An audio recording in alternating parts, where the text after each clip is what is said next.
In today's video, I'm going to teach you how to add a fade out to an audio in DaVinci Resolve. If you want your audio to end more smoothly instead of stopping suddenly, adding a fade out is one of the easiest and most useful edits you can make. A fade out gradually lowers the volume at the end of your audio clip, which helps your video feel cleaner and more professional. The good news is that in DaVinci Resolve, this only takes a moment to do. To get started, go to the audio clip you want to edit in your timeline. Make sure you can clearly see the clip you want to work with, because the fade control appears directly on the audio item itself. If needed, you can zoom into the timeline a little so it's easier to make a precise adjustment.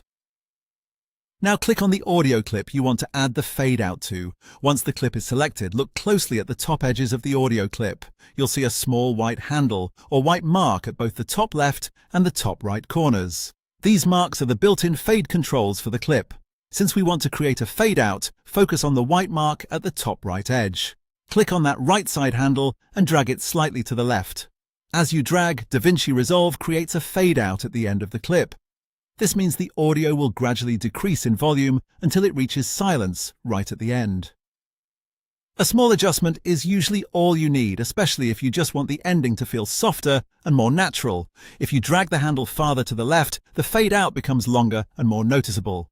If you only move it a little, the fade will be shorter and more subtle. So the exact amount depends on how smooth you want the ending to sound. That's it.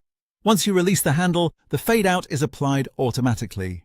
You can then play back that section of your timeline to hear the result and make sure it sounds the way you want.